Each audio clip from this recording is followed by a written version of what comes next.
Huwag na huwag kang magpavaksin dahil ito ang mark of the beast. Narinig niyo na po ba yan? Maraming natatakot po dito. Maraming naniniwala. Maraming nagpanik. At hanggang ngayon po, mailan pa rin convinced na ang vaccine daw ang tatak ng halimaw sa Revelation. Pero ang tanong po natin dito, totoo ba iyon ayon sa Biblia? O isa itong maling interpretasyon na dulot lang ng takot at kalituhan? Ngayon, himay-himayin po natin ito gamit ang Biblia, ang tamang context, ang theology, at historical understanding. Now, una sa lahat, ano ba talaga ang mark of the beast? Maraming tao pong natatakot dito at dahil po sa takot, maraming theories ang lumabas. Yan daw ang microchip, ang barcode, ang technology, ang vaccine, ang QR code, ang AI, ang digital systems. Pero bago pa tayo mag-conclude, kailangan muna nating maintindihan paano isinulat ang Book of Revelation. In Revelation 13:16 to 17, sinasabi dito, "It causes all to receive a mark on their right hand or forehead." Ang problema po natin dito, maraming tao po ang binabasa ang Revelation na parang newspaper headline. Pero ang Revelation po ay hindi ordinaryong writing style. Ito po ang critical point. Ang Revelation ay kabilang po sa apocalyptic literature. Ibig sabihin po nito, puno ng symbols, imagery, coded language, spiritual meanings. Hindi po lahat literal. Halimbawa po sa Revelation, ang dragon, ang beast, ang horns, ang lampstands, ang stars, ang numbers. Now, literal bang dragon ang lalabas? Literal bang seven-headed monster? Hindi po.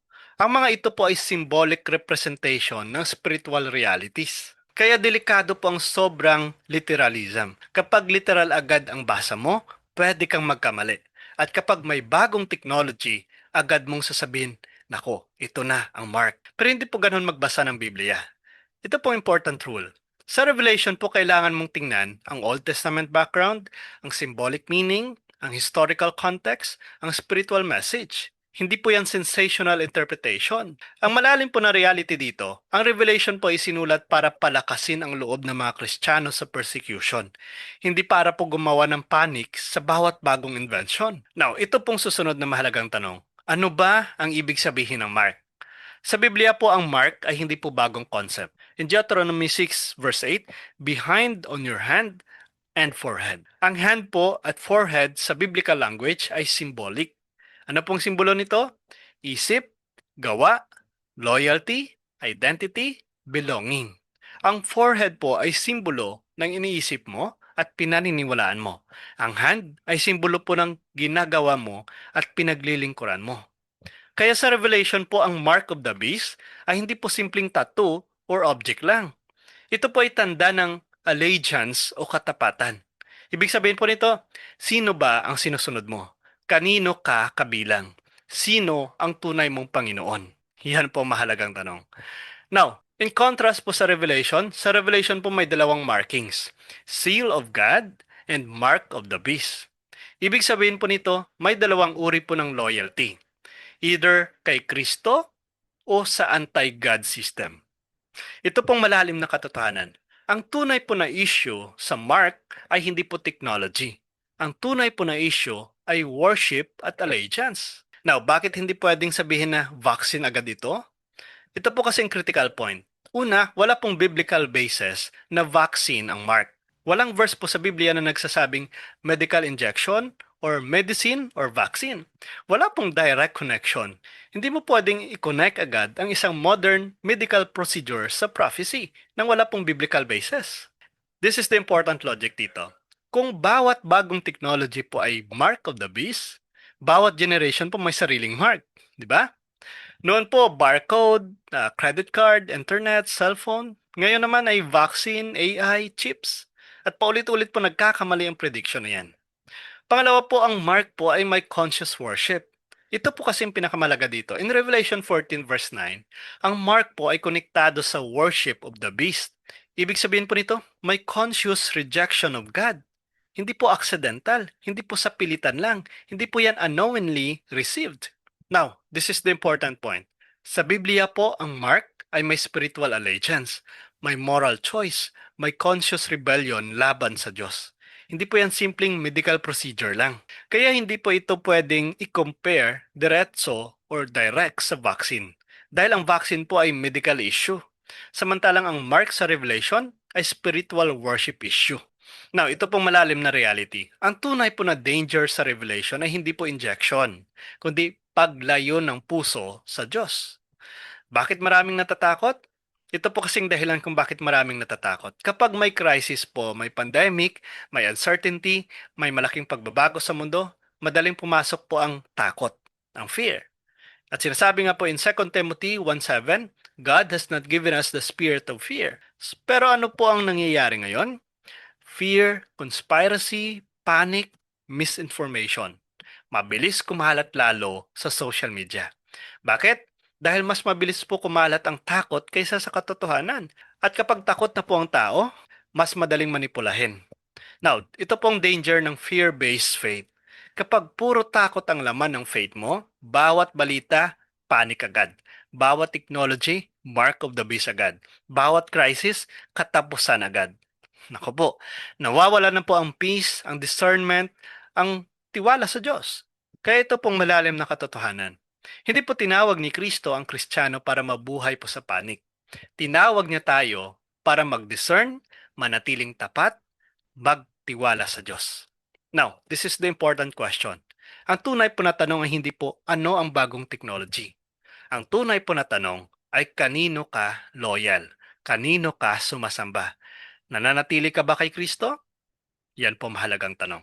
Ano ngayon ang sinasabi ng Bible scholars? Now, kapag pinag-aralan po ng mga Bible scholars ang Revelation, karamihan po sa kanila ay hindi po agad tumatalon sa konklusyon na ito ay vaccine, na ito ay barcode, na ito ay bagong technology. Bakit? Dahil naiintindihan po nila ang literary style ng Revelation. Naiintindihan po nila ang historical context nito at mas naiintindihan po nila ang symbolic language ng apocalyptic writings. Ano ang madalas po na interpretation ng scholars? Maraming biblical scholars pong nagsasabi na ang mark of the beast ay simbolo po ng loyalty sa anti-God system. Rejection yan sa kay Kristo, pagsunod yan sa evil powers, at compromise sa pananampalataya. Hindi po ito simpleng object lang. Ang tunay po na issue ay spiritual allegiance. Ano ang allegiance?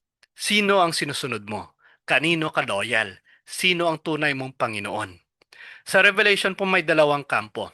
Mga may seal of God at may mga mark of the beast. Ibig sabihin po nito, may spiritual choice, hindi random accident. Now, this is the historical context.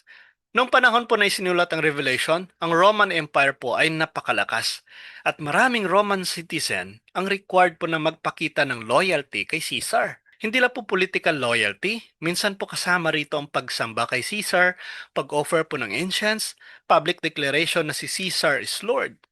At kapag tumanggi ka, pwede kang usigin, ikulong, at patayin.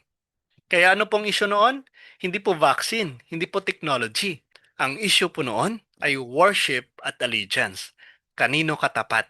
Kay Kristo ba o sa system na laban sa Diyos? Yan po ang tanong na kailangan mong sagutin. Now, ito pong malalim na reality. Kaya maraming scholars po ang naniniwala na ang mark ay simbolo ng pakikiisa sa anti-God world system. Hindi po yan simpleng physical object lang. Now, anong sinasabi ng mga santo? Now, kapag tinignan naman po natin ang mga santo at spiritual writers, mapapansin mo po na iba ang focus nila. Hindi sila obsessed sa technology, sa gadgets, sa modern inventions. Ang focus po nila ay kalagayan ng kaluluwa. Ano pong pinakamalaking danger ayon po sa mga santo? Pagkawala ng faith, deception, paglayo sa Diyos, compromise sa katotohanan, pagiging attached sa mundo. Hindi po yan simpleng technology. Well, according nga po sa warning ni St. Paul's, in 2 Thessalonians chapter 2 verse 3, the rebellion must come first. Pansinin niyo po ito, rebellion. Spiritual rebellion ang focus. Hindi po yan medical procedure. Now, ito pong malalim na katotohanan. Ang tunay po na mark ng kasamaan ay puso po na tumatanggi sa Diyos.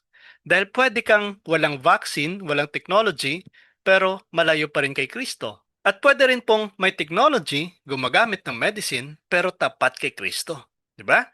Ang tunay po na battle ay spiritual. Ito po ang gustong ipaalala ng mga santo. Ang pinakamalaking laban sa huling panahon ay hindi laban sa katawan, kundi laban sa kaluluwa. Ano talagang dapat na katakutan? Maging honest po tayo. Hindi po syringe ang pinakamalaking danger. Hindi po barcode, hindi po technology alone.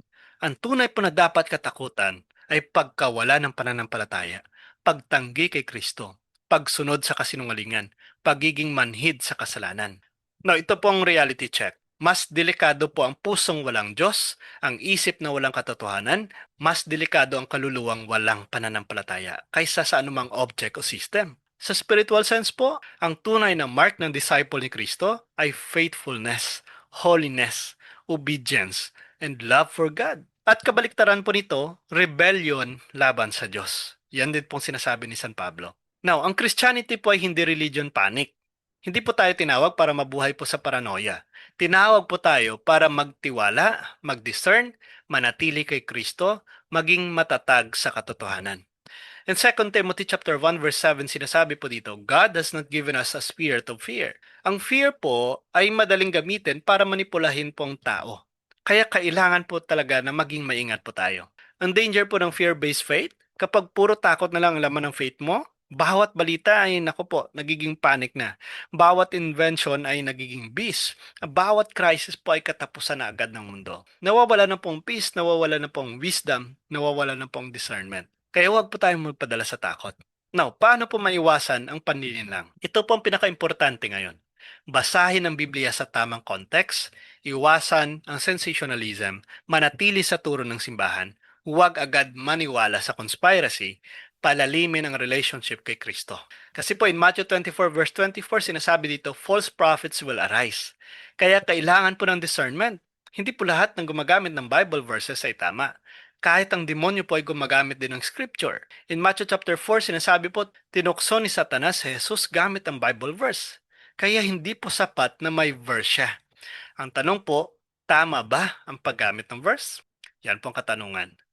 Kaya ka-curious, ang vaccine ba ay mark of the beast? Well, ayon po sa Biblia at sa tamang context, hindi po. Dahil ang mark sa Revelation ay spiritual allegiance, conscious rejection of God, worship of evil, rebellion laban kay Kristo. Hindi po simpleng medical procedure. Ang pinakamalaking danger po sa huling panahon ay hindi lang po deception sa katawan, kundi deception sa kaluluwa. Kung puro takot ang laman ng puso mo, madali kang malinlang. Kung wala kang discernment, kahit mali, pwede mong paniwalaan. Pero kung nakatayo ka kay Kristo, hindi ka madaling matitinag. Tandaan po natin ito, hindi po lahat ng kinatatakutan ng mundo ay mark of the beast. Pero ang tunay po na panganib ay kapag ang puso mo ay lumayo kay Kristo. Kaya kung sangayon po kayo sa video na ito, please comment down below. I only belong to God.